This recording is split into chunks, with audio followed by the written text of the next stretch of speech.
Nós sabemos que Moisés foi ressuscitado, mas ele poderia voltar a morrer. Como assim? Por quê? Se Cristo no Getsemane desiste do plano de salvação, Moisés ia ter que descer embora. Se Moisés apareceu com o corpo glorificado no seu entendimento do Monte da Transfiguração, significa que ele ressuscitou com o corpo imortal. Se ele ressuscitou com um corpo imortal glorificado, como é que ele poderia voltar e morrer, uma vez que ele tem a imortalidade? Olha que contradição bíblica. De jeito nenhum, tem que a cruz de Cristo tem que garantir a imortalidade. Tá, mas o que é afirmado é que ele apareceu em glória lá no monte. Então ele apareceu glorificado. Mas com não o corpo é porque imortal. ele aparece, pastor, em glória, que ele não dependa do sacrifício de Cristo para pagar a dívida. Tá, mas isso daí é uma ilação, uma dedução e uma indução. Olá, meus amigos, a graça e a paz de nosso Senhor e Salvador Jesus Cristo esteja com todos vocês. Eu sou o pastor Elias Soares, estou passando por aqui para a apresentação de um debate extremamente tenso, um debate que você precisa assistir.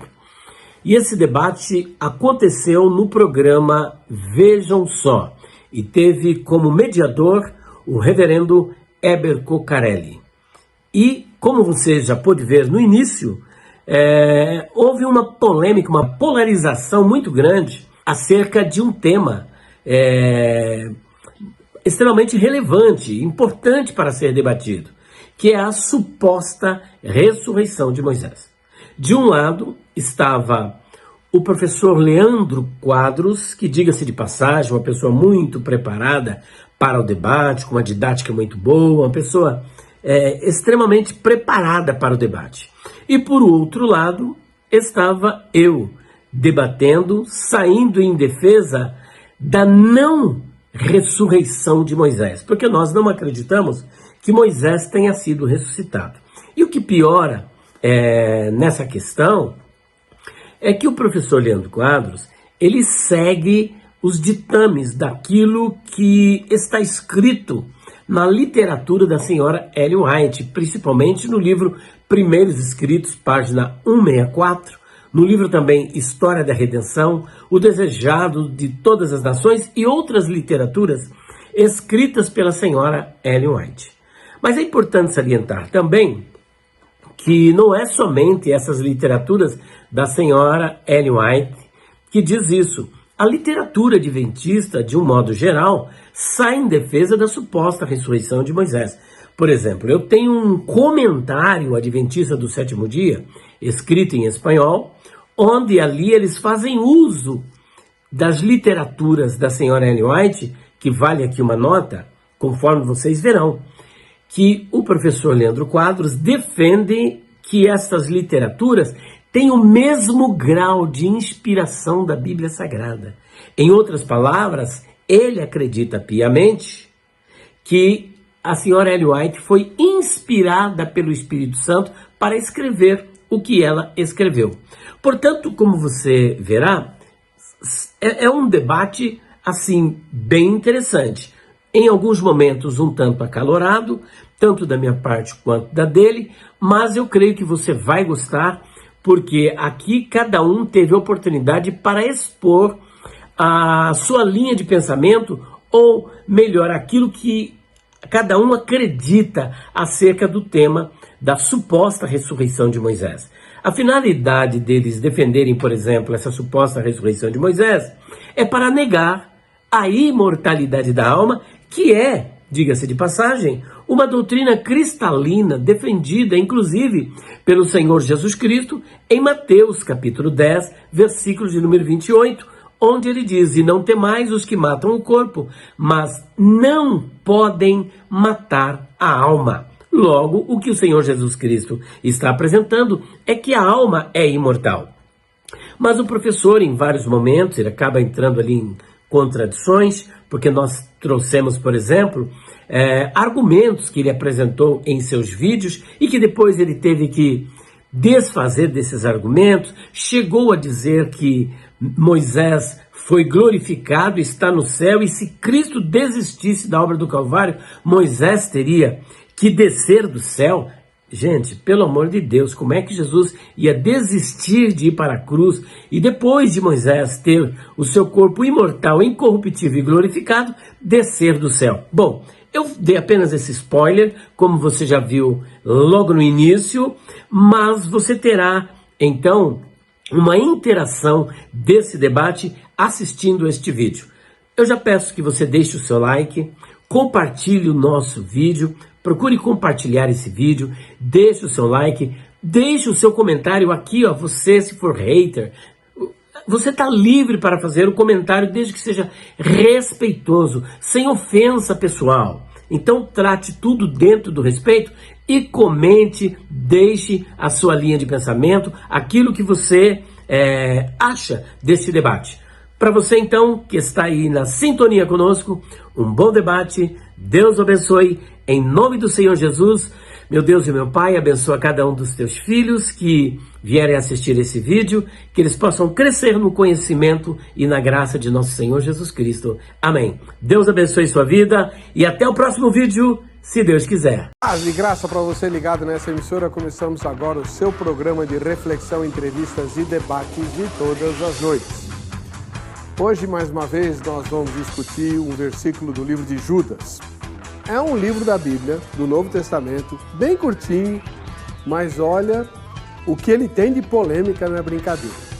E lá pelas tantas, o apóstolo Judas discorre a respeito de um episódio um tanto quanto nebuloso, pelo menos para mim, né?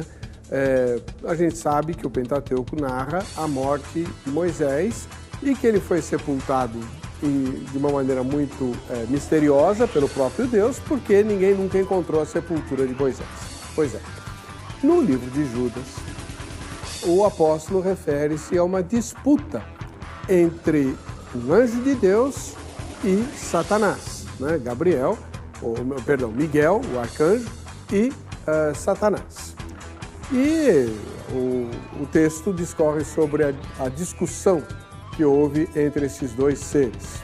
Pois muito bem, para uma boa parte de cristãos, esse versículo é uma referência a um episódio que é tido como a ressurreição de Moisés. Na verdade, o que Satanás estava tentando impedir era que Moisés ressuscitasse, né? E por isso a discussão e a intervenção do arcanjo Miguel e tal. Para outros cristãos, não há nenhuma referência, nem se acredita na ressurreição de Moisés.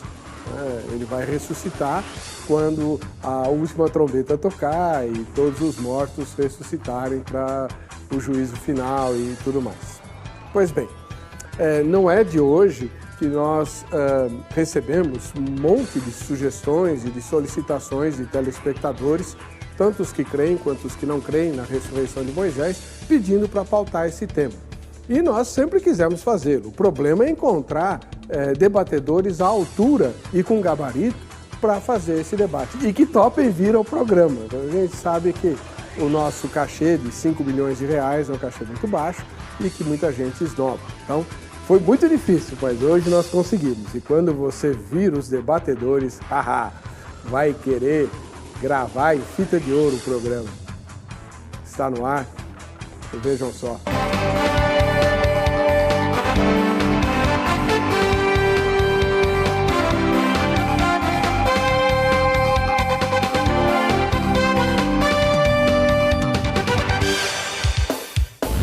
Olá, é com alegria que começamos mais essa edição do programa Vejam Só, um oferecimento da Academia Teológica da Graça de Deus, Graça. Ficou curioso ou curiosa, né? Então tá bom, vamos lá. Os debatedores de hoje são Pastor Elias Soares de Moraes, ministro da Igreja Assembleia de Deus, Ministério Ipiranga, escritor, teólogo, profundo conhecedor das Sagradas Escrituras e um dos entusiastas do tema a respeito da ressurreição de Moisés. Paz e graça, Pastor Elias, seja bem-vindo. Muito obrigado, reverendo Heber Cocarelli, um abraço também ao professor Leandro Quadros. Obrigado. Já estivemos conversando um pouquinho ali no estúdio. E quero mandar um beijo, um abraço todo especial para minha esposa Débora Soares. A minha filha Abigail hoje está me acompanhando, é a gerentona lá da livraria Crescendo na Fé. Quero mandar um abraço para todos os irmãos que estão na sintonia dessa programação. Um abraço ao pastor Noel Reis e também para o evangelista Nonato, pessoal que nós estivemos lá em Planaltina de Goiás fazendo uma palestra, e por isso não houve possibilidade de estarmos aqui na terça-feira para esse debate. Cheguei na segunda, já era quase 11 horas da noite, mas graças a Deus, um pouco rouco, aceitamos o convite, estamos aqui para compartilhar ideias. E tenho certeza que Deus com certeza irá nos abençoar muito. Qual que é o endereço da Crescendo na Fé? Então, a livraria Crescendo na Fé fica na rua Conde de Sarzedas, número 160, loja 27. Inclusive, nós estamos até ainda com o lançamento do livro Perguntas Difíceis de Responder sobre a imortalidade da alma. São quase 500 páginas e nessa obra nós discutimos questões bastante controvertidas. Inclusive, essa é um dos capítulos que nós trabalhamos, é o Judas 9, né? E graças a Deus tem caído no gosto do povo. Fizemos o lançamento lá na igreja do pastor Paulo Romeiro e discutimos vários pontos. A questão do rico e Lázaro, era uma parábola, era uma história real? Será que o ladrão da cruz foi naquele mesmo dia com Jesus ao paraíso, não foi? E será que realmente Moisés foi ressuscitado pelo arcanjo Miguel? São 130 perguntas. Rua Conde de Sarzedas, 160, loja 27, lá no bairro da Liberdade. Você pode também ligar para o 0 operadora 11 94901 6633. Esse é o zap da Abigail. Tá bom. Qual vai ser o desconto que quem usar a senha Vejam Só vai ganhar? Olha, nesta obra aqui, olha, aqueles que disseram, eu assisti o Vejam Só, esse livro custa R$125. Você chegando e falando, eu assisti o programa, eu quero 50% de desconto neste livro. Então tá bom. 50, aí, porque normalmente o pessoal paga 100, paga 80, mas você que fala, eu assisti, você vai ter 50% de desconto, é 125, 62,5. E normalmente nas outras literaturas, 30, 40%. Tá bom, combinado. Do outro lado, mais uma vez, com muita alegria e honra, recebemos o pastor Leandro Quadros, uma das requisições mais frequentes no quadro de sugestões dos telespectadores. Sempre pedem, toda vez que tem algum tema de interesse da Igreja Adventista do Sétimo Dia, o indicado é sempre o pastor Leandro Quadros. Mas é difícil trazer ele, mas conseguimos. Né? Como diz minha amiga, prateleira alta. Prateleira de cima. Seja muito bem-vindo, pastor. Deus abençoe. Muito obrigado, reverendo Weber. Um prazer estar aqui novamente no programa. Obrigado mesmo pela oportunidade. Obrigado também ao pastor Elias pelo bom diálogo que tivemos antes, né? E pela oportunidade de trocarmos ideias. Que Deus dê a paz de Cristo, abençoe o nosso telespectador para junto nos aprofundarmos na palavra de Deus, né? Amém.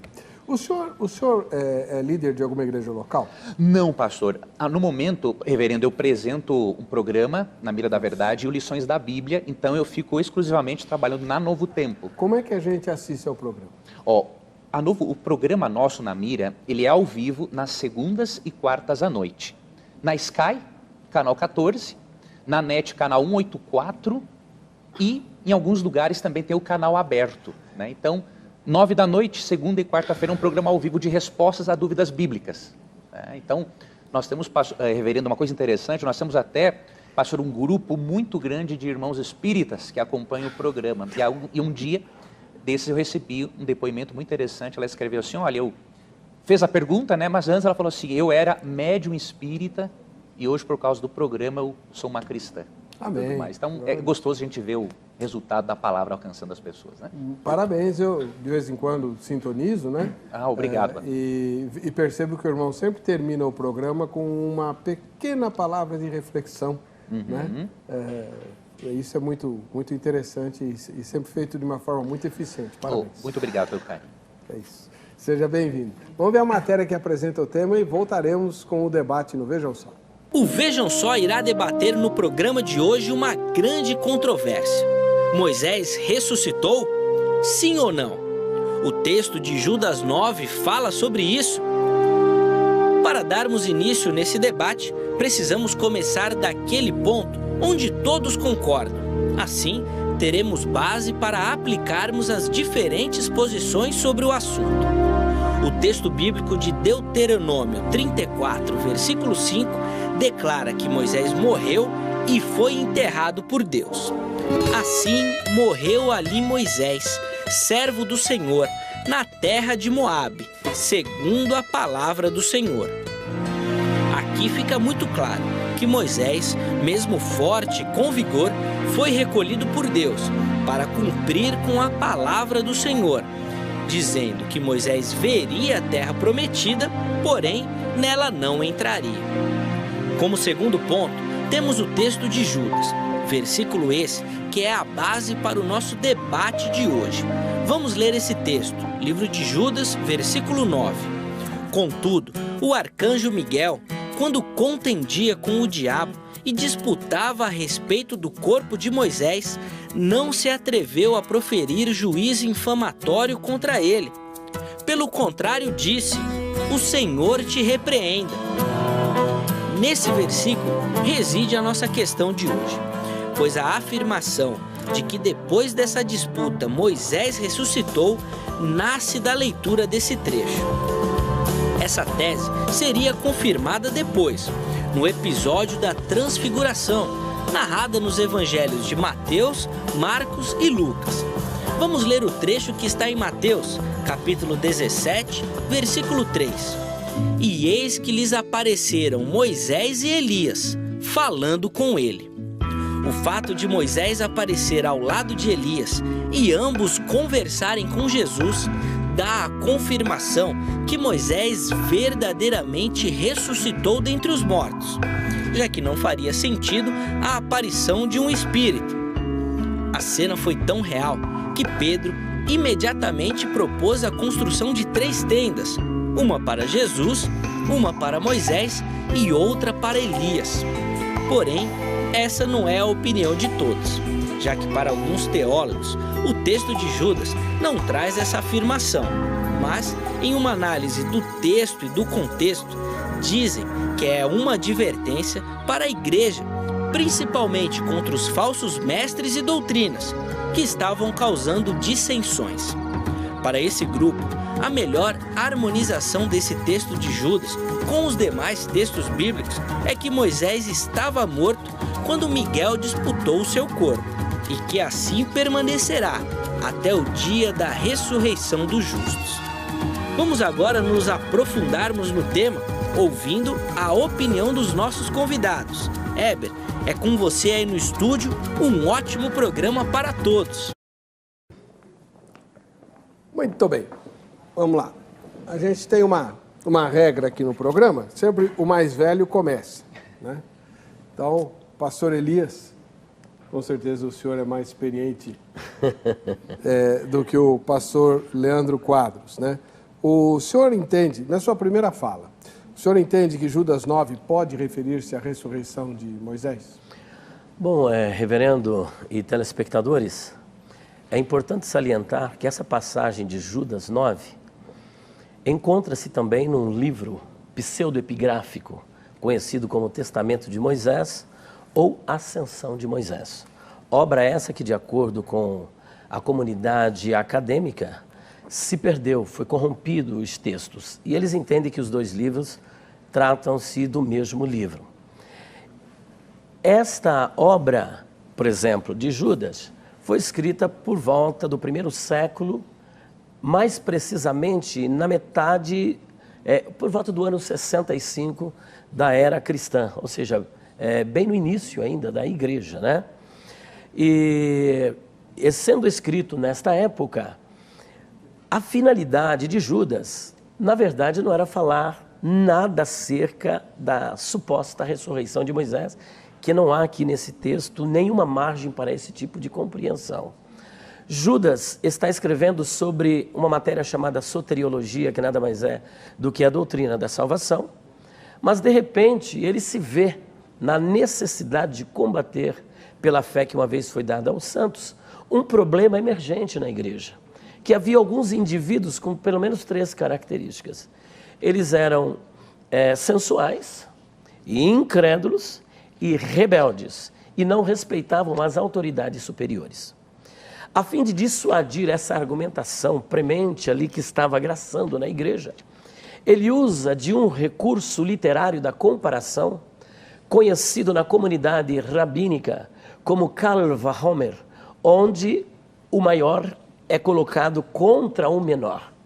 E ele usa a figura do arcanjo Miguel, que é um dos primeiros príncipes, visto que arcanjo Miguel não é apenas o único arcanjo, não é o único arcanjo existente na Bíblia, porque existem outros arcanjos, mas ele usa a figura de Miguel, que era o príncipe da nação, mostrando que ele tinha uma autoridade maior do que a de Satanás, era mais poderoso do que Satanás, não obstante, não ousou falar nenhuma palavra de blasfêmia contra o Satanás, mas remeteu para o Senhor e disse: o Senhor te repreenda.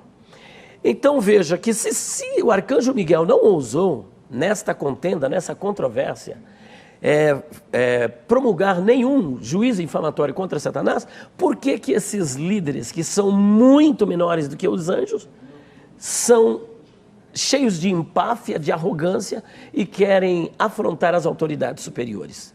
Então veja que a Bíblia, no que diz respeito a essa suposta ressurreição de Moisés, e até mesmo sobre esta passagem de Judas, ela faz um silêncio. Então, tudo que alguém pode trabalhar é em cima de ilações, de conjecturas, e hipoteticamente poderíamos apresentar aqui várias razões, mas tem uma que eu gostaria de apresentar, que no meu entendimento é a menos provável, para não dizer que é impossível, é justamente essa suposta ressurreição de Moisés. De acordo com a senhora Ellen White, considerada pela Igreja Adventista como profetisa e como detentora do dom de profecia, cujos escritos são considerados como inspirados e quase canônicos, porque no livro Questões sobre Doutrina... Está afastando do tema. Isso é que eu vou entrar no tema. Então. É o que ela diz sobre, a interpretação que a Igreja Adventista tem sobre o assunto. Então fala que aí eu quero ouvir o Adventista, ele que tem que falar dela. Então, mas eu preciso falar porque esse tema diz respeito a isso, e é a interpretação da Igreja Adventista, porque geralmente quando a gente faz um debate com o Adventista, eles dizem o seguinte: você está fazendo isso com base em fontes primárias? É justamente isso que eu estou citando, uma fonte que é da Igreja Adventista sobre a interpretação. Não falou nada ainda, né? Sim, o senhor não pediu para eu falar sobre o assunto? Então a senhora Ellen White, no seu livro, ela é considerada como espírito de profecia, detentora do dom de profecia, e os seus escritos como sendo inspirados, porque está no pé de igualdade com Asaf. E Asaf tem 11 salmos escritos no cânon sagrado, no terceiro livro do Tanar, que é o Ketuvim. Então, se ela é comparada no mesmo nível de inspiração que Asaf, logo ela também acaba sendo canônica. E no seu livro, Primeiros Escritos, página 164, no seu livro História da Redenção, página 173, no seu livro Patriarcas e Profetas, página 477 a 479, e ainda no seu livro Desejado de Todas as Nações, página 421, e um outro livro, História sobre os Anjos, na página 82 e 83, ela afirma com todas as letras. Olha o que ela afirma, eu quero ler e aí encerrar e passar a palavra. Moisés passou pela morte, mas Cristo desceu e lhe deu vida, antes que o seu corpo visse a corrupção. Satanás procurou reter o corpo, pretendendo-o como seu, mas Miguel ressuscitou Moisés e levou-o ao céu. Satanás maldisse amargamente a Deus, acusando-o de injusto por permitir que sua presa lhe fosse tirada. Cristo, porém, não repreendeu seu adversário, e aqui ela compara Cristo como se fosse Miguel. Embora fosse por sua tentação que o servo de Deus houvesse caído, mansamente remeteu-o a seu pai, dizendo: o Senhor te repreenda.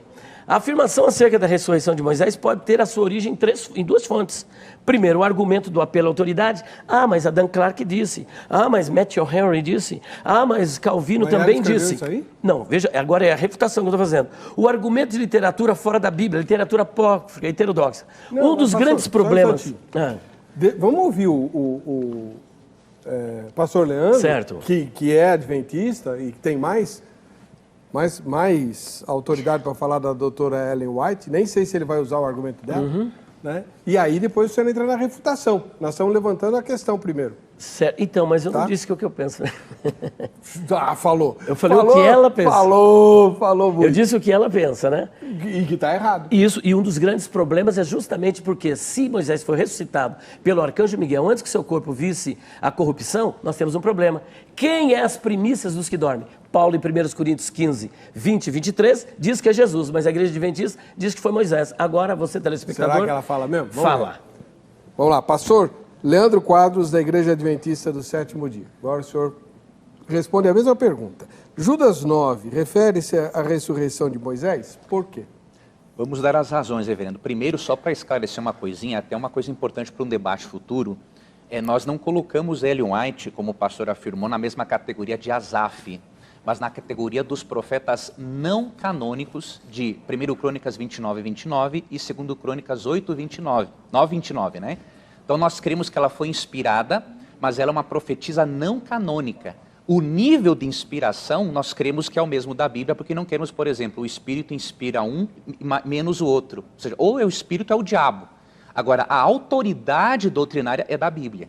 Então, é importante fazer essa pequena correção, porque não há na literatura adventista algo assim que defenda a posição que o pastor apresentou, né? Sobre Judas 1,9, pastor, nós cremos que há, sim, perfeita base para a ressurreição de Moisés. Por quê?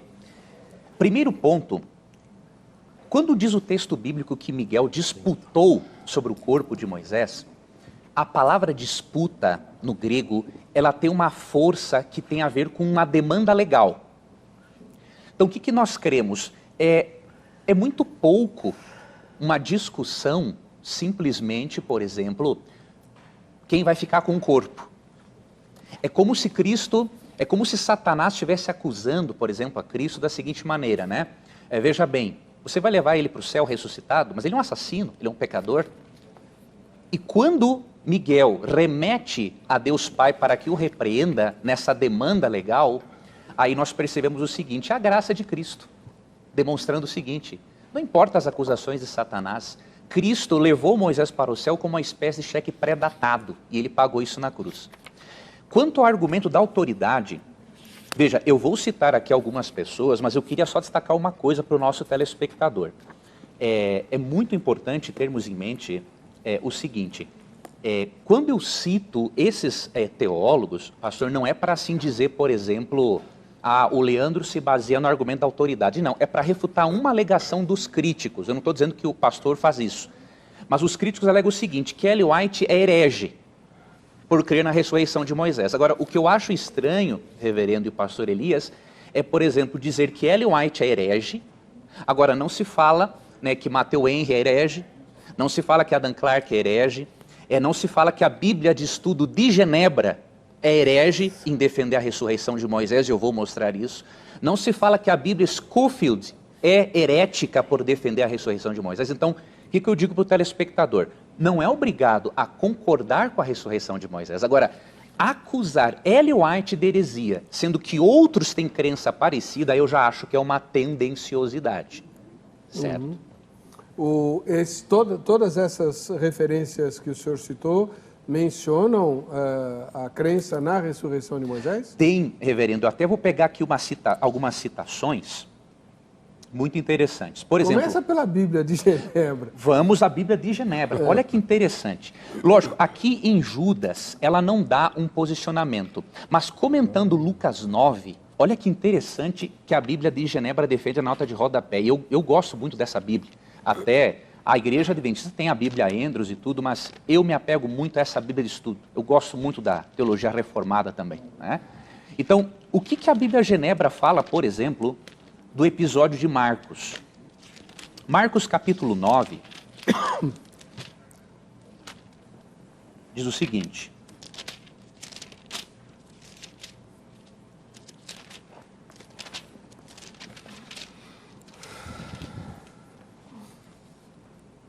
deixa eu ver aqui, Marcos, acho que é Lucas, pastor, só um pouquinho aqui, deixa eu pegar Mateus 17, aqui, primeiro Mateus 17, 3, tá? Na nota de rodapé, quando fala, né, que apareceram Moisés e Elias, diz assim, ó, Moisés, o doador da lei, e Elias, o maior profeta do período monárquico, têm aqui o privilégio de falarem com Jesus.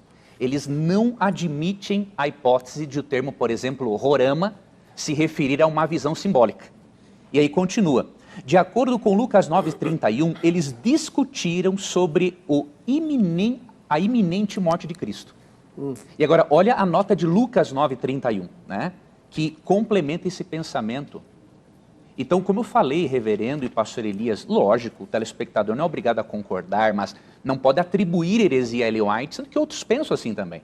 Então, a nota sobre Lucas 9,33, né, que fala que ao se retirarem esses de Jesus, disseram Pedro, bom estarmos aqui, vamos fazer 3 tendas. Então, o que eles comentam do fazer 3 tendas?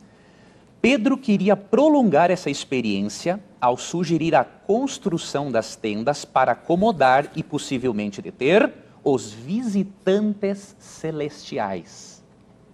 Então Moisés não é apresentado aqui como aparecendo simplesmente com uma visão simbólica. Foi muito real isso aqui para eles. Então esta é a Bíblia Genebra, né, que apresenta esta possível interpretação, e depois tem outras fontes.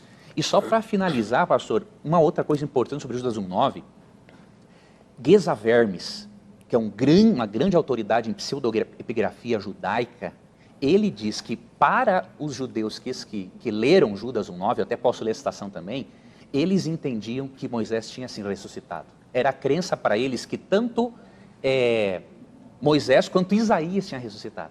Então Geza Vermes, uma grande autoridade no assunto, reconhece que Judas, para eles, significava isso. Pastor, primeira coisa, por favor, a Bíblia fala de mais do que um arcanjo? Sim, fala. Lá em Daniel capítulo 10, versículo 13, quando a Bíblia vai fazer uma referência a Miguel, e diga-se de passagem, o nome Miguel não existe na Bíblia. Isso foi uma imposição ao texto bíblico, tanto no Antigo quanto no Novo Testamento. Como assim? Justamente. O nome, na verdade, ele vem do hebraico Michael, e tanto no grego quanto no hebraico a pronúncia é justamente esta, Michael, Michael. Michael, quando você faz a transliteração para a língua portuguesa, dá Micael, e não Miguel. Miguel, portanto, é uma invenção literária que inseriram dentro do texto. Então, quando nós tomamos como base o nome Micael, nós encontramos 11 personagens na Bíblia com este mesmo nome. Portanto, às vezes, querer dizer que Miguel, ele é Deus por conta do nome, então nós vamos ter aí uma pleia de divindades, porque são 11 personagens com esse mesmo nome, Micael. Mas os outros arcanos? Pois é, lá no capítulo 10, versículo 13 de Daniel, diz o seguinte, Michael lachad hassarim harishonim, ou seja, Miguel, um dos primeiros príncipes. A palavra hebraica é sar, que corresponde literalmente à forma grecizada do nome Archon, que aí vem Archangelos, que é de Arche, chefe, e Angelos, mensageiro. Ou seja, ele é um dos primeiros arcanjos. Não existe, portanto, apenas um, mas existem vários arcanjos. Por que na minha Bíblia não diz um dos primeiros arcanjos? A tradução é outra. Então, justamente, porque no Antigo Testamento foi escrito em hebraico. É o que eu expliquei. Lá é primeiros príncipes. E a palavra príncipe é a correspondência do nome hebraico sar. No grego, você tem archon, que vem de arche. Está entendendo? Agora, eu só queria fazer algumas considerações. Quando ele disse que Ellen White, os escritos dela não... O debate não é sobre Ellen White. Não, mas é como ele fez o posicionamento, eu acho que eu tenho um direito de resposta, né? Tá bom. Aqui está escrito o seguinte, olha só, olha que interessante. Aonde? Questões sobre Doutrina é uma obra da CPB, Casa Publicadora Brasileira, que é uma editora confessional da Igreja Adventista do Sétimo Dia. Lá está escrito assim, olha, contudo, além dos escolhidos escritores dos livros canônicos da Bíblia, Deus se utilizou de uma linha de profetas ou mensageiros que viveram contemporaneamente com os escritores de ambos os testamentos, mas cujas declarações jamais fizeram parte do cânon escriturístico. Olha só, esses profetas, é ambígua essa colocação, esses profetas ou mensageiros foram chamados por Deus para dar ânimo, conselho e admoestação ao antigo povo de Deus. Entre eles havia figuras como Natã, aquele que repreendeu Davi, Gade, profeta, Enã e, pasme, Asaf. Asaf não é canônico? Até onde eu sei, ele tem 11 salmos no Terrilim, 11 salmos, e é canônico. Aí, aqui embaixo ele diz o seguinte, é nesta última categoria de mensageiros que classificamos Ellen White entre os adventistas do sétimo dia. Ela foi reconhecida como possuindo o dom do espírito de profecia, embora jamais evocasse para si o título de profetisa. Portanto, comparando, o segundo ponto que eu gostaria de destacar é a questão das autoridades. As autoridades, meu querido professor Leandro, não são a Bíblia. A Bíblia, assim está escrito. A autoridade é passível de erro. Agostinho foi que lançou a base do purgatório. Agora, porque Agostinho lançou, ele é uma autoridade, eu devo crer no purgatório? Por exemplo, Adam Clarke e também Matthew Henry acreditavam na imortalidade da alma. Então, se eles são tão autoridades, por que a Igreja Adventista também não lê pela mesma cartilha e aceita a imortalidade da alma? Terceiro ponto, Ellen White, já fizemos outro ponto. Ó. A Bíblia de Genebra, como ele abriu, ele não, lá em Judas 9, ela nada disse acerca da ressurreição de Moisés. Ele agora aplicou a tática do monkey jump, que significa o macaco pulador. Saiu do texto de Judas e foi parar em Mateus 17, querendo mostrar que a Bíblia de Genebra está aprovando que a batalha foi por conta da ressurreição de Moisés. A Bíblia de Genebra não diz isso. Outro ponto interessante para nós encerrarmos, as 3 tendas. Por que Pedro disse isso? Lá em Marcos capítulo 9, versículo 6 e Lucas capítulo 9, versículo 33, a Bíblia é enfática em dizer que Pedro não sabia o que estava dizendo porque ele estava assombrado. E por último, Mateus 17, 9, Jesus é enfático no capítulo 17, versículo 9, em dizer que tudo aquilo não passou de uma visão. E eu continuo dizendo, se Moisés foi ressuscitado pelo arcanjo Miguel antes que seu corpo visse a corrupção, quem é as primícias dos que dormem? Jesus ou Moisés? A Bíblia, através de Paulo, em 1 Coríntios, capítulo 15, versículo 20, versículo 33, diz que foi Jesus. A Igreja Adventista diz que foi Moisés. Está aí para você escolher, telespectador. Não. Vamos ouvir o pastor Leandro primeiro, que acho que a questão mais delicada a ser discutida é exatamente essa a respeito das primícias dos que dormem. Como que o irmão vê isso? Vamos lá, pastor. Primeiro, para esclarecer, quando eu falei que Asaf não é canônico, é no sentido de não ter livros na Bíblia, porque muitas vezes, quando os críticos nos abordam, concordo que tem os salmos, mas quando os críticos nos abordam, e não é o caso do pastor Elias, dizia assim, Ellen White não pode ser profetisa porque ela não tem livro na Bíblia. Então nós colocamos ela numa categoria de não canônico. Agora, seria importante também o pastor Elias ter lido a página 98 o senhor está do Questões, com o mesmo livro Questões sobre Doutrina, né? Então, a página 98, esclarecendo, mesmo que ela tenha o nível de inspiração igual, mas não autoridade, o que diz aqui, ó, os pontos, né?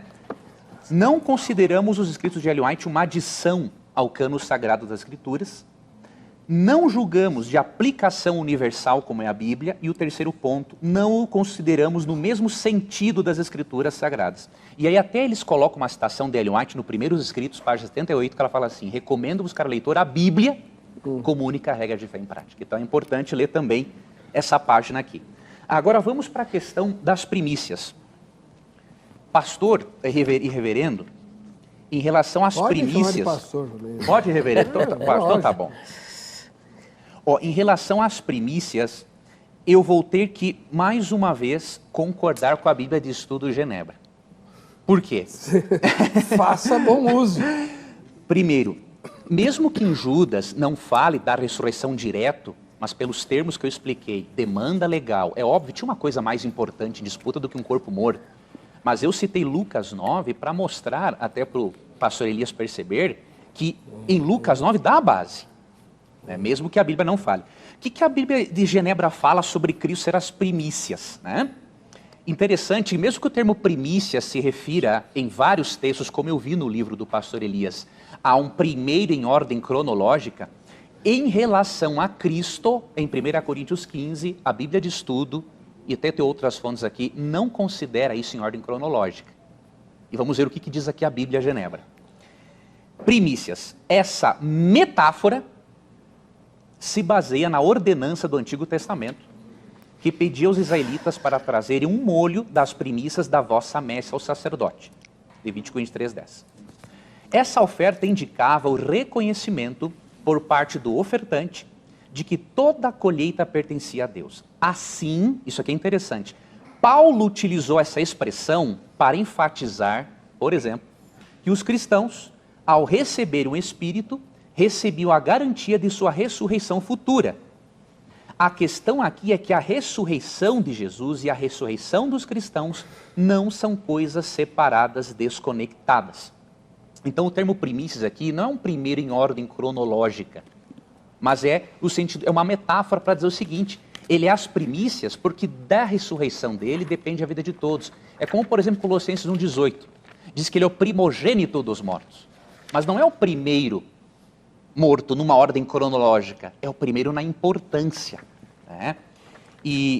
Então, eu particularmente, eu fico com essa opinião, não desconsiderando, óbvio, os textos, né, que apresentam uma ordem cronológica que se encontra no livro do pastor Elias, mas eu creio aqui nesse sentido figurado, né? E Moisés, nós cremos na ressurreição de Moisés, pastor, porque, reverendo, também pelo seguinte: na Bíblia nós não percebemos a ideia de que seja possível salvação fora do corpo, né? Não estou dizendo que o pastor Elias crê nisso, né?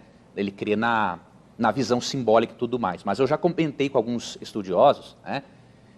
Gênesis 5:24 menciona Enoque no céu corporeamente. Segundo Reis capítulo 2, Elias. Agora analisemos uma coisa: por que na visão de Mateus 17 só Elias, diríamos assim, é real e Moisés não é real? Não tem lógica, entende? Então, se Moisés estava lá, nós cremos sim que houve uma ressurreição. E que Cristo é as primícias, não na ordem cronológica, mas como diz a Bíblia, Genebra, num sentido figurado, porque da ressurreição dele virá o molho, virá o restante da ressurreição dos justos. Vamos dar uma recuadinha? Pastor Elias, nos ajude aqui. O senhor é um profundo erudito dos escritos bíblicos e sobre a Bíblia.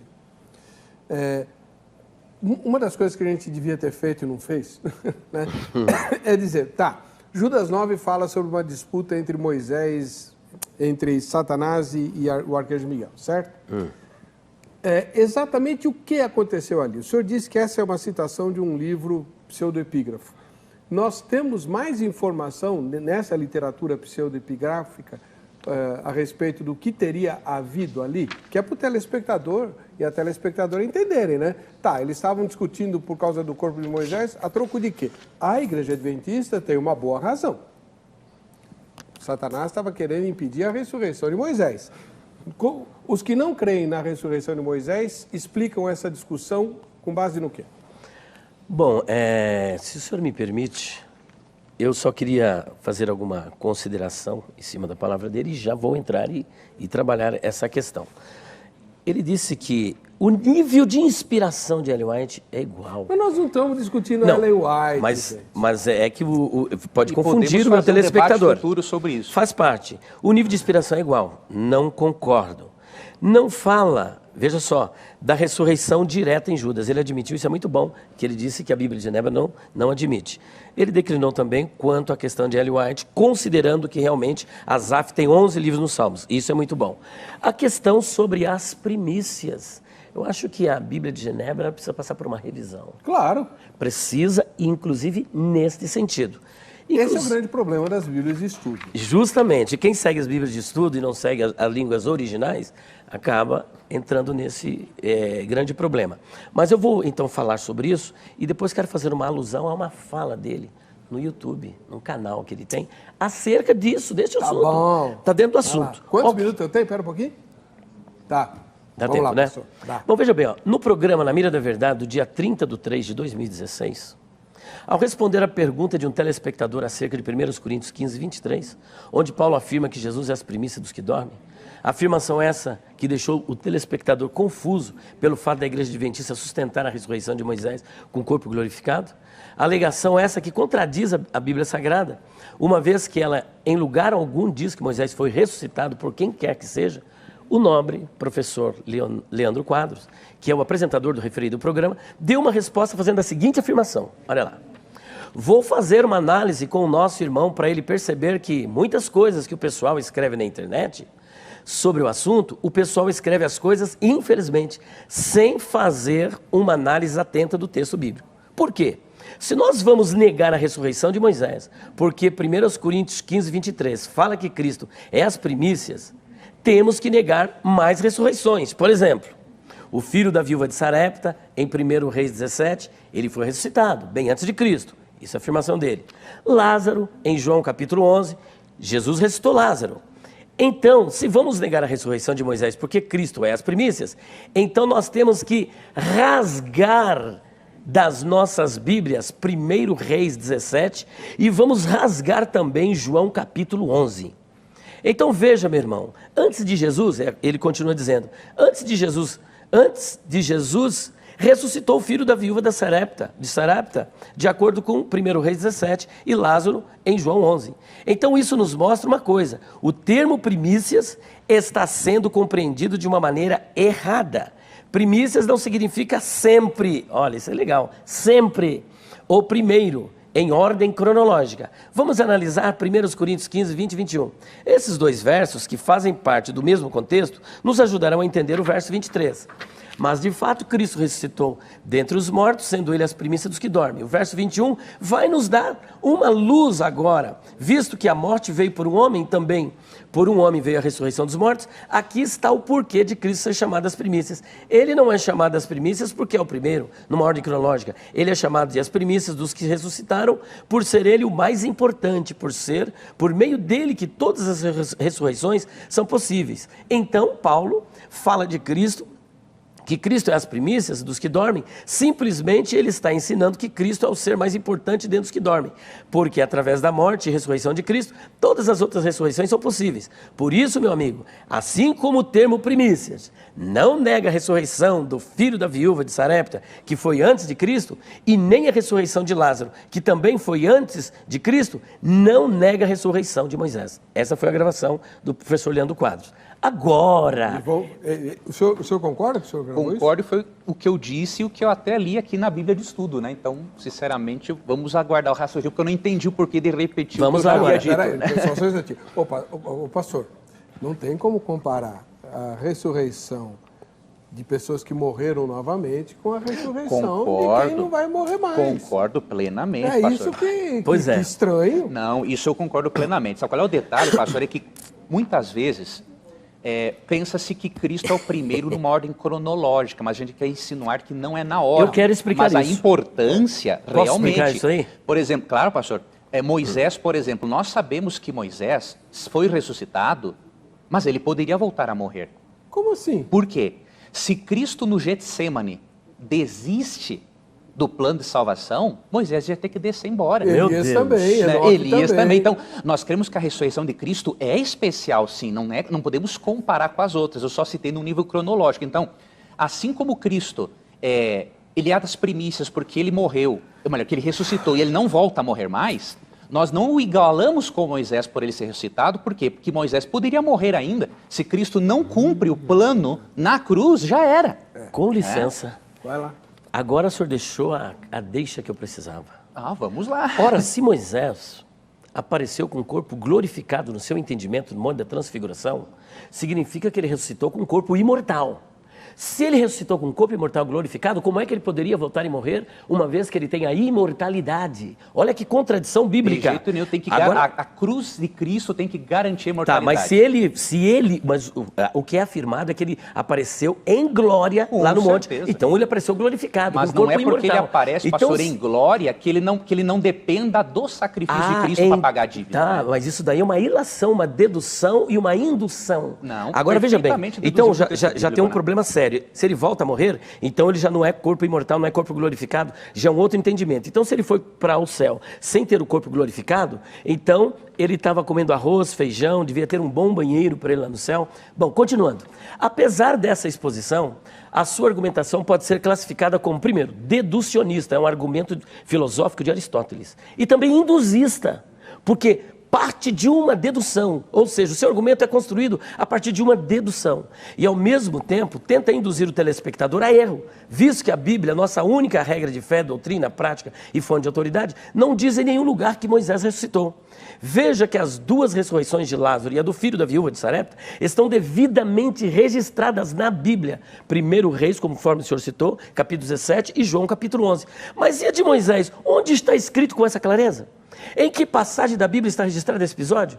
Para falar da ressurreição de Lázaro, o filho da viúva de Sarepta, o nosso professor apresentou as passagens bíblicas, mas no tocante a Moisés, porque o Senhor não apresentou nenhuma passagem. Bom, concluímos que o meu amado trabalhou no argumento do silêncio da Bíblia. Só que a argumentação apresenta alguns problemas que eu quero deixar aqui. O primeiro problema: a ressurreição de Jesus está sendo colocada no mesmo pé de igualdade com a ressurreição de Lázaro e com a ressurreição do filho da viúva de Sarepta, que voltaram a morrer. Ele acabou de corrigir isso aqui. Só que cometendo uma outra, uma outra heresia pior. Por quê? Neste caso, porque se o Senhor é ressuscitado com o corpo glorificado e imortal, o Senhor não morre mais. Porque, olha, ele está contrariando o que diz a palavra de Deus em Romanos capítulo 6, versículo de número 9. Olha só, porque a imortalidade, a glorificação do corpo é igual a de Jesus. E Paulo é enfático em dizer o seguinte, olha só o que ele diz, Romanos 6, 9. Sabendo que, havendo Cristo ressuscitado dos mortos, já não morre, a morte não terá mais domínio sobre ele. Certo, e se a qualidade da ressurreição de Moisés é igual, então ele não pode mais morrer. Então, se ele volta a morrer, então, na verdade, ele não era imortal e estava com problema. Eu só queria concluir. A questão é, esse raciocínio do senhor é teologicamente correto na medida em que a ressurreição de todos os salvos depende da ressurreição de Cristo. Concorda? É claro. O pensamento do pastor Leandro se baseia na hipótese que não poderia ter acontecido de Jesus ter falhado no seu plano de salvação. Então não tinha como Moisés morrer mais, então ele tem que admitir que Moisés ressuscitou com um corpo glorificado e imortal. Ou eu estou enganado? Tá. Vamos continuar. Sim, agora eu vou continuar. Depois. Neste caso, não, o professor está afirmando que Jesus voltou a morrer. Se nós entendermos desse jeito.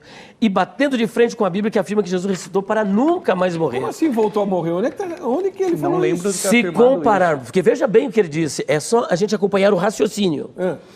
Jesus não pode ser a primícia dos que dormem, porque antes dele houve casos de ressurreições. E, para ser sincero, aconteceram 7 casos de ressurreições, 3 do Antigo Testamento. O primeiro está registrado em 1 Reis, capítulo 17, a partir do versículo 17, que é o filho da viúva de Sarepta. O segundo caso está em 2 Reis, capítulo 4, que é o filho da Sunamita. O terceiro caso está em 2 Reis, capítulo 13, que é aquele homem que foi lançado na sepultura de Eliseu.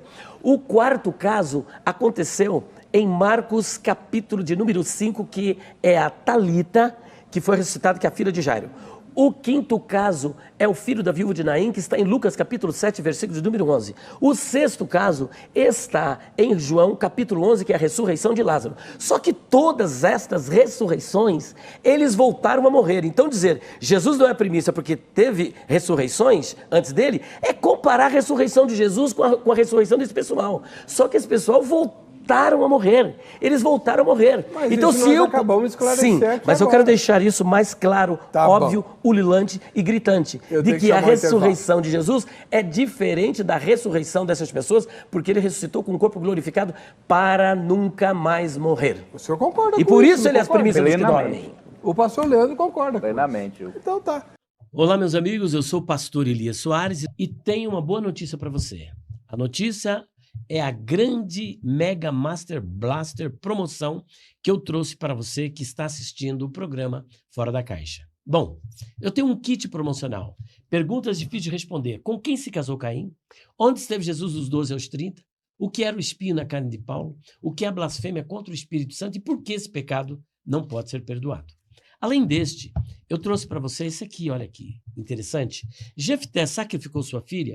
Quem foi Maria Madalena? De onde veio Deus? Quem criou o mal? De onde veio o negro? 75 temas em 384 páginas. Ó, capa dura. Fora isso, nós temos também o volume 3, Perguntas Difíceis de Responder. O que a mulher de Jó disse para ele? Amaldiçoa Deus e morre ou abençoa Deus e morre? No nosso texto está amaldiçoa Deus e morre. Mas em hebraico, Vatomerlo isto derramahazik betumaterra barer Elohim vamut. 320 páginas, olha que interessante.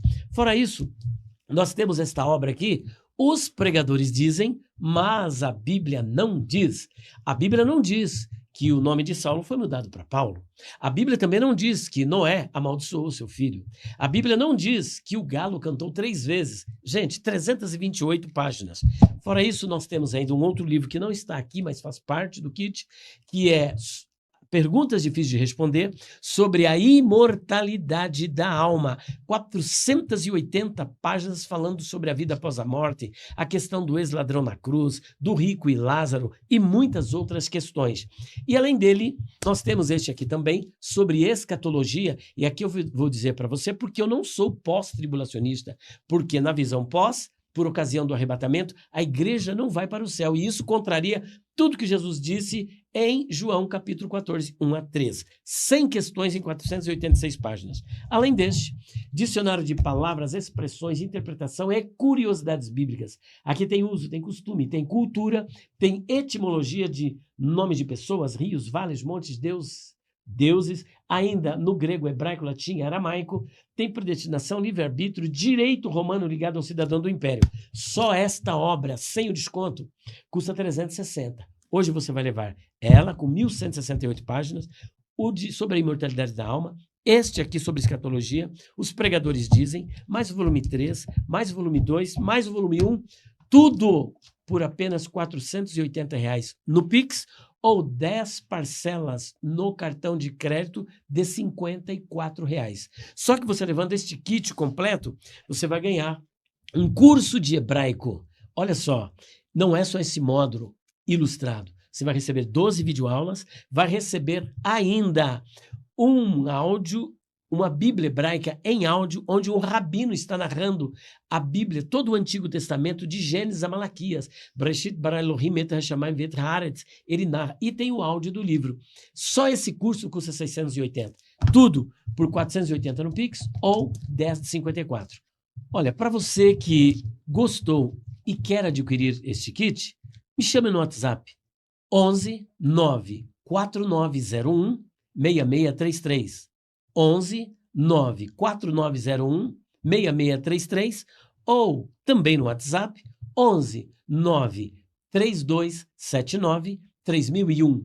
11 93279 3001. Deus abençoe a sua vida. Muito. Pastor Leandro Quadros, como é que o senhor se posiciona diante de tudo que o senhor ouviu no bloco anterior?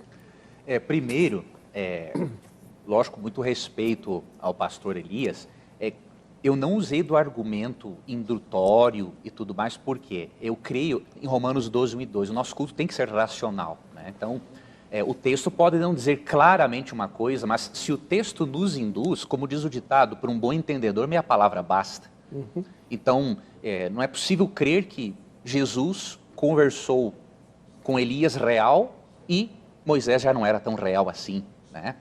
E outra questão não é usar o argumento da autoridade, mas mostrar que tem outros pensadores não adventistas que pensam assim também. E se o telespectador concordar ou não, é livre para isso. Agora, uma questão do corpo de Moisés, eu queria ler também uma declaração aqui da Bíblia de Estudo Scofield, porque não é só adventista que crê que o corpo dele foi glorificado, tá? Então, esta Bíblia diz assim, ó, a cena da transfiguração contém, em menor proporção, todos os elementos do futuro reino em sua manifestação. O Senhor Jesus, não em humilhação, mas em glória. Moisés, glorificado, representante dos redimidos que passaram por meio da morte. Passaram da morte para o reino. Elias, glorificado, representando os redimidos que entraram no reino a serem arrebatados. Curioso, é a mesma opinião de Ellen White. Ela diz que Moisés, glorificado, representa aqueles que irão para o céu após a ressurreição, e Elias, que foi vivo para o céu, representa os justos que irão vivos para o céu por ocasião da volta de Cristo. E uma outra citação que eu queria deixar para o pastor Elias e o reverendo, Jameson, Faust e Brown. Eles são imortalistas, mas eles também admitem que era o corpo literal de Moisés lá na transfiguração. Eu queria ler essa citação, tá? Sobre o corpo de Moisés, seu corpo literal. Que o corpo de Moisés foi levantado, vê-se de sua presença com Elias e Jesus, que estavam no corpo na transfiguração. Então, esses imortalistas, um comentário clássico, também reconhecem que era Moisés realmente que estava lá. Então, não podemos dizer assim, olha, definitivamente não tem como Moisés ter ressuscitado. Pelo contrário, as evidências apontam muito mais para a ressurreição de Moisés. Por causa da transfiguração. Da transfiguração, então, pastor, mas aí é que entra o meu grande espinho. O texto da transfiguração aponta nessa direção para um monte de eruditos, mas não o texto de Judas. Sabe o que eu me apego em Judas, reverendo? Não que ele diga aberto como da transfiguração, mas a palavra ali para disputa entre Miguel e Satanás, ela é uma palavra muito forte, reverendo, para ser uma coisa muito simples, sabe? De cunho jurídico. É de cunho jurídico. Então, vou disputar porque eu vou enterrar o corpo. Não, eu vou enterrar o corpo é muito pequeno. Eu acho que nós minimizamos, reverendo, muito a seriedade, pastor, do grande conflito cósmico. O grande conflito entre Cristo e Satanás envolve coisas muito mais profundas do que disputar um corpo morto. Então, eu creio que tinha, sim, uma demanda legal pelo merecimento ou não da ressurreição de Moisés. Eu consigo ver isso nesse termo. O senhor ficou me devendo uma resposta, pastor. A literatura extra-bíblica, mais antiga, né? Como é que se fala? Testamento de Moisés são os livros pseudoepígrafos. Pseudoepígrafos. Eles acrescentam mais detalhes do que a gente tem em Judas? Aí é que está. Esta citação de Judas nem sequer consta em nenhum desses livros apócrifos. O senhor mencionou. Então, esta citação específica não consta. Eles vão falar sobre Moisés, a ascensão de Moisés e o testamento de Moisés, mas esta citação específica não está em nenhum. Foi uma reconstrução que eles fizeram nos livros apócrifos, o testamento de Moisés e também a ascensão de Moisés, que julgam ser o mesmo livro. O que eles são levados a pensar, e que inclusive aí Ellen White entra em contradição, porque num ponto, em algumas obras, nas 4 obras, ela acaba dizendo que a questão foi essa peleja judicial para ressuscitar Moisés. Mas, ao mesmo tempo, ela apresenta que o povo era levado à necrolatria, eu estou usando o termo técnico da palavra, necrolatria e necromancia, ou seja, a adoração e consulta aos mortos. Por isso, Deus escondeu o corpo de Moisés. É nessa direção que estas obras vão caminhar. Agora, ainda reconsiderando esse argumento da autoridade, o deducionismo, é aí que eu digo que esse argumento ele é deducionista. Porque ele fala, eu acho, eu penso, eu tenho para mim. A Bíblia não trabalha com esse expediente, eu acho, eu penso, eu tenho para mim. A Bíblia trabalha com certeza. Quando a Bíblia vai falar de ressurreições, que nós temos 13 casos de ressurreições. Na Bíblia, olha só para citar, olha que interessante, 13 casos. Todos os 13. O filho da viúva de Sarepta, 1 Reis 17 a 24. O filho da Sunamita, 2 Reis capítulo 4. O homem lançado na sepultura de Eliseu, 2 Reis capítulo 13. A filha de Jairo, Marcos capítulo 5, 35 e 42. O filho da viúva de Naim, Lucas capítulo 7, versículo 11. Lázaro, João capítulo 11. Jesus, Mateus 28, Marcos 16, Lucas 24 e João 20. Os santos de Mateus 27, 52 e 53. Dorcas, Atos 9, 36 e 42. Eutico, Atos 20, 9 e 10. A ressurreição dos salvos, 1 Coríntios 15, 23, 50 e 54, 1 Tessalonicenses 4, 13 a 18 e Apocalipse 24. As 2 testemunhas, Apocalipse capítulo 11 e a ressurreição dos ímpios, capítulo 20, versículo 5, 11 a 13. Isso aqui é certeza, aconteceu e está registrado. Moisés é dedução, é ilação, é conjectura, é eu acho. Quando, por exemplo, o Dr. Scofield e outros teólogos também, com todo respeito a esses homens que deixaram um grande legado, parece-me assim que eles não consultaram muito bem Mateus capítulo 17, versículo 9, onde Jesus, é Jesus que diz, a ninguém conteis a visão. Era uma visão. Jesus diz que era uma visão, mas eles esqueceram de ler esse texto sagrado. Por outro lado... Qual é a ilação? Não, nós vamos explicar isso para o telespectador. Porque eu sei que o pastor Leandro deixou claro que não podia ser uma visão. Não é isso? Uhum. Qual a vantagem de ser uma visão para essa linha de argumento?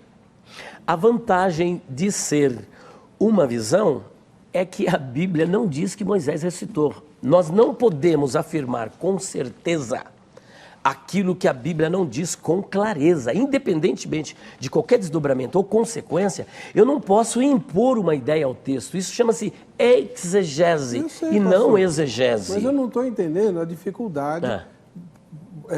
Não precisa ser uma visão. Por exemplo, vamos pegar o relato lá de Lucas 16, em que Jesus fala o que acontece no mundo dos mortos.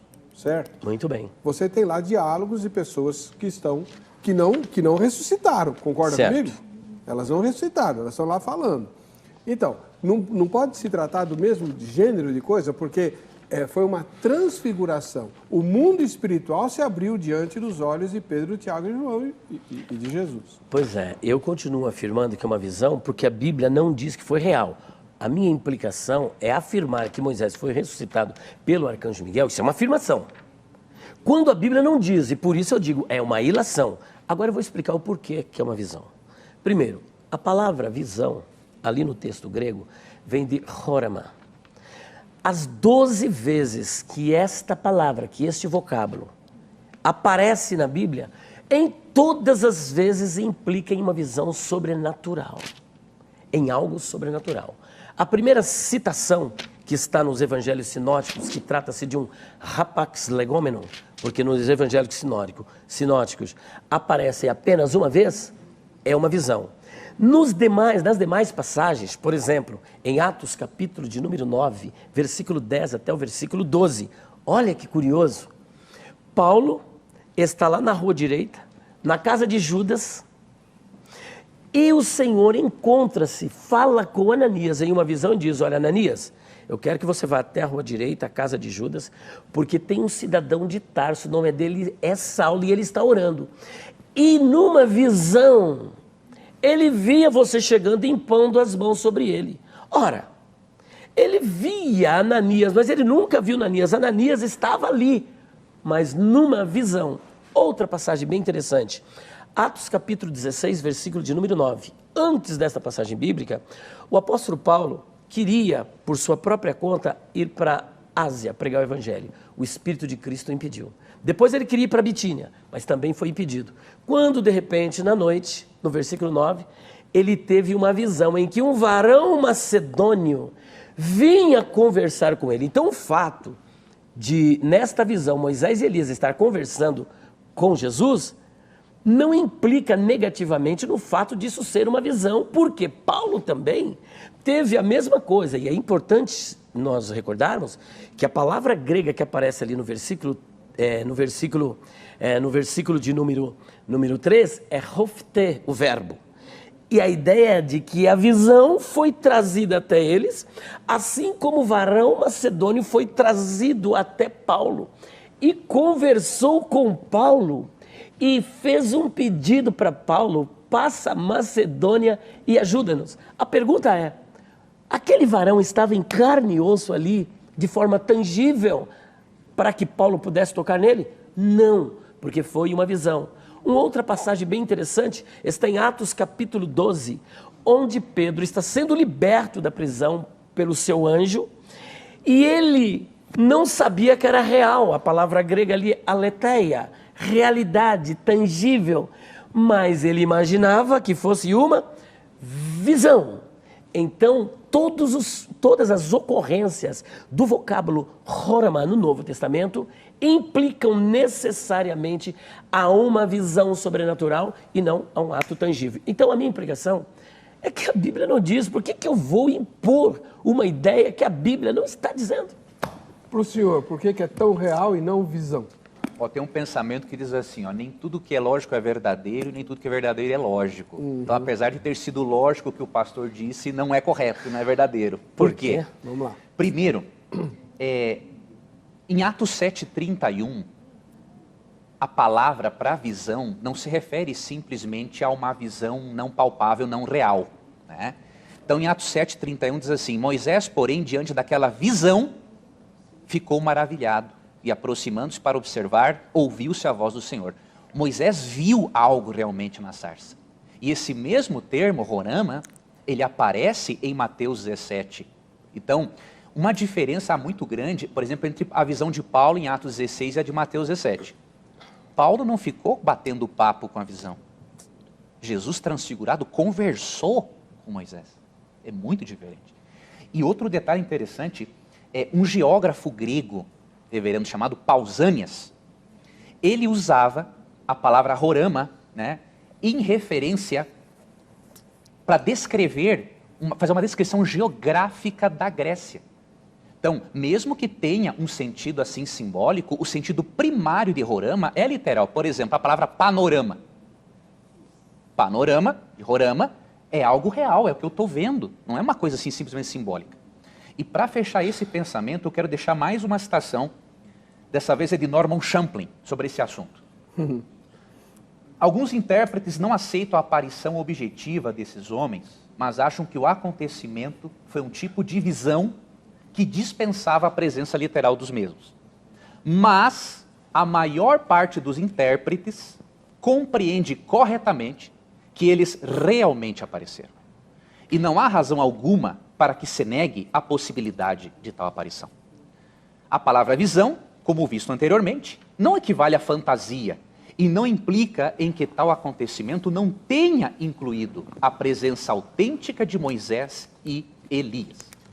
Nesse acontecimento, Jesus não dependeu de qualquer documento escrito como o Velho Testamento, mas do próprio testemunho pessoal de Moisés. E o Dr. Tasker, que é da área também de Novo Testamento, olha que interessante, comentando Mateus 17, 19, com o termo Horama, ele sugere o seguinte: a tradução a visão, Tohorama, não é muito feliz, pois pode dar a impressão de que a experiência da transfiguração foi de natureza de um sonho. O que vistes é melhor. Então, tem eruditos que concordam com o que o pastor Elias disse, mas como disse Champlin e até mesmo Tasker, a grande maioria crê que foi realmente Moisés que apareceu ali, pelo termo Tohorama, que não significa só uma visão simbólica. Então, agora, pastor, uma explicação para o telespectador, né, que não acompanha de muito perto, as diferenças entre os que creem na imortalidade da alma e os que não creem. A grande dificuldade para quem não crê na imortalidade da alma é que se Moisés morreu e não ressuscitou, ele não tinha como aparecer para Jesus. Para os imortalistas, e aí que eu não sei porque que o senhor não concorda comigo, né? Para os imortalistas, o espírito de Moisés é que estava falando lá, ele não precisava de um corpo, né? A ideia de que você precisa de um corpo de carne e osso para falar, né, não é uma ideia bíblica, é uma ideia grega, né? A alma lá do mundo das ideias, é uma ideia grega. A ideia bíblica é que o Espírito fala, né? Tanto é que, acho que foi o apóstolo Paulo, falou que ele se manifesta por gemidos inexprimíveis, não é isso? Intercede por gemidos inexprimíveis, Romanos capítulo 8, versículo 26, então, 27. Então, eu tenho uma observação a falar acerca disso que ele disse. Primeiro, continua o argumento à autoridade. Infelizmente, apesar de Champlin ser um bom comentarista, mas nós sabemos que ele tem um pé dentro do espiritismo, do esoterismo. E, ao aurir desta obra argumentos para fundamentar, perdoe-me, uma ilação e impor ao texto para dizer que é uma verdade, como a verdade, é uma outra autoridade que tem outros dicionaristas bem melhores que eles. Agora, o que eu quero apelar para o que a Bíblia diz: a lei é o mandamento. Se não falarem segundo esta palavra, jamais verão a alva. O meu argumento é bíblico. E eu quero, em primeiro lugar, trabalhar a questão de Atos capítulo 7, versículo 30 e versículo de número 31 e mostrar que ali não tem nada a ver com esse argumento apresentado pelo professor. Bom, em primeiro lugar, o que está acontecendo ali em Atos capítulo 30, versículo 31? Aparece a palavra Horama? Aparece. É uma visão? É uma visão. Mas o que aconteceu com Moisés foi real? Foi real. Então, como é que vamos explicar isso? Acontece que existe um fenômeno existe um recurso linguístico chamado visão fenomenológica, que parte da perspectiva do observador e não da realidade. Por exemplo, em Atos capítulo 12, nós temos um caso clássico de fenomenologia. A palavra aparece aletheia. Ora, Pedro não sabia que era aletheia, real que estava vendo, mas pensava que fosse uma Horama. Por que o autor colocou Horama ali em Atos 12? Porque ele parte da perspectiva do observador e não da realidade. Então, o que o observador estava percebendo era Horama, uma visão sobrenatural, porque ele jamais imaginava, porque ele estava cercado de 4 quaternos de soldados e ainda algemado, e havia várias portas de ferro. Como é que eu estou saindo? Não, isso não pode ser real. Então, na mente dele era Horama, e por esta causa, Lucas, que é um erudito, grego koiné de Lucas é o grego mais acurado, mais polido. E o grego tem essa riqueza. Ele coloca a palavra dentro da sua real situação. Agora, no caso de Moisés, quando Moisés olha, ele fala, eu me virarei para lá e verei esta grande visão, porque a sarça está ardendo, mas não se consome. Como é que pode isso? Na cabeça dele, ele estava tendo uma visão. O autor Lucas, percebendo essa visão fenomenológica, quando ele trabalha em Atos capítulo 3, versículo 30 e 31, ele vai usar justamente a mesma palavra que ele usa com Pedro em capítulo 12. Portanto, trata-se de visão fenomenológica. Ninguém desmente a realidade. Porém, o que ele está descrevendo é o que o autor estava pensando. É como, por exemplo, Josué orou e o sol parou. Mas o senhor sabe que não é o sol que para, não é isso? Pastor, então, houve muitas preciso terminar? Atalhar o programa, mas eu quero dar... O senhor queria fazer uma última observação. Por favor, pastor. Isso, reverendo, antes, eu sinceramente respeito a opinião do pastor, mas não creio nada de visão fenomenológica, porque mesmo que a realidade de Horama possa ser uma realidade na mente do cara, isso não significa que algo não está acontecendo para ele. Mas eu não neguei isso, está acontecendo. O significado de Horama primário é algo real. Não teria uma lógica Jesus conversar numa visão simbólica. Paulo, ele não está em Atos 16 falando com a visão realmente. Era uma visão como o pastor escreveu. Agora, Jesus se transfigura, ele conversa. Não podemos imaginar Cristo conversando com uma coisa irreal. Tinha que ser Moisés ali. E sobre a questão do Espírito que o reverendo falou, isso é uma coisa interessante, né? Nós cremos, reverendo, exatamente por sermos mortalistas, nós temos a opinião parecida, quase a mesma de Oscar Cullmann, por exemplo. Oscar Cullmann falou algo muito interessante, assim, que para a Bíblia, o corpo não é a prisão da alma. Ele é o templo do Espírito Santo, de acordo com 1 Coríntios 6,19. E ele explica assim também, reverendo, como 1 Coríntios 15, se na ressurreição e a glorificação do corpo, nós não conseguimos ver salvação fora do corpo. Então nós não conseguimos também ver que seja um espírito de Moisés lá, mas tem que ser o próprio Moisés. Pelo fato de a antropologia bíblica apresentar a salvação do corpo. Uma outra diferença que eu noto em vocês, não são apenas mortalistas, mas vocês creem numa espécie de unicismo do ser humano, né? Uhum. É impossível... Visão holista. Visão holista. Uhum. Holista. Não tem como separar alma, espírito.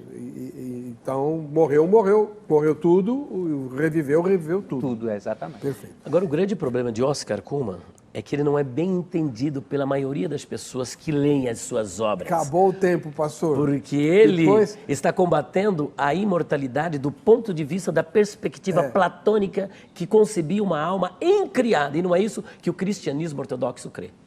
Olá, meus amigos. Eu sou o pastor Elias Soares e tenho uma boa notícia para você. A notícia é a grande Mega Master Blaster promoção que eu trouxe para você que está assistindo o programa Fora da Caixa. Bom, eu tenho um kit promocional. Perguntas difíceis de responder. Com quem se casou Caim? Onde esteve Jesus dos 12 aos 30? O que era o espinho na carne de Paulo? O que é a blasfêmia contra o Espírito Santo? E por que esse pecado não pode ser perdoado? Além deste, eu trouxe para você esse aqui, olha aqui, interessante. Jefté sacrificou sua filha? Quem foi Maria Madalena? De onde veio Deus? Quem criou o mal? De onde veio o negro? 75 temas em 384 páginas. Ó, capa dura. Fora isso, nós temos também o volume 3, Perguntas Difíceis de Responder. O que a mulher de Jó disse para ele? Amaldiçoa Deus e morre ou abençoa Deus e morre? No nosso texto está amaldiçoa Deus e morre. Mas em hebraico, Vatomerlo isto derramahazik betumaterra barer Elohim vamut. 320 páginas, olha que interessante. Fora isso, nós temos esta obra aqui, Os Pregadores Dizem, mas a Bíblia não diz. A Bíblia não diz que o nome de Saulo foi mudado para Paulo. A Bíblia também não diz que Noé amaldiçoou seu filho. A Bíblia não diz que o galo cantou 3 vezes. Gente, 328 páginas. Fora isso, nós temos ainda um outro livro que não está aqui, mas faz parte do kit, que é Perguntas Difíceis de Responder sobre a imortalidade da alma. 480 páginas falando sobre a vida após a morte, a questão do ex-ladrão na cruz, do rico e Lázaro e muitas outras questões. E além dele, nós temos este aqui também sobre escatologia, e aqui eu vou dizer para você porque eu não sou pós-tribulacionista, porque na visão pós, por ocasião do arrebatamento, a igreja não vai para o céu, e isso contraria tudo que Jesus disse em João capítulo 14, 1 a 3. 100 questões em 486 páginas. Além deste, dicionário de palavras, expressões, interpretação e curiosidades bíblicas. Aqui tem uso, tem costume, tem cultura, tem etimologia de nomes de pessoas, rios, vales, montes, deuses, ainda no grego, hebraico, latim, aramaico, tem predestinação, livre-arbítrio, direito romano ligado ao cidadão do império. Só esta obra, sem o desconto, custa 360. Hoje você vai levar ela com 1.168 páginas, sobre a imortalidade da alma, este aqui sobre escatologia, os pregadores dizem, mais o volume 3, mais o volume 2, mais o volume 1, tudo por apenas R$ 480 no Pix, ou 10 parcelas no cartão de crédito de R$ 54. Só que você levando este kit completo, você vai ganhar um curso de hebraico. Olha só, não é só esse módulo ilustrado. Você vai receber 12 videoaulas, vai receber ainda um áudio, uma Bíblia hebraica em áudio, onde um rabino está narrando a Bíblia, todo o Antigo Testamento, de Gênesis a Malaquias. Bereshit bara Elohim et hashamayim ve'et haaretz. Ele narra. E tem o áudio do livro. Só esse curso custa 680. Tudo por 480 no Pix ou 10,54.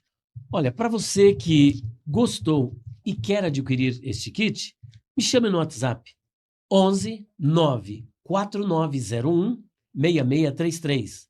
11 94901 6633 ou também no WhatsApp 11 93279 3001. 11 93279 3001. Deus abençoe a sua vida.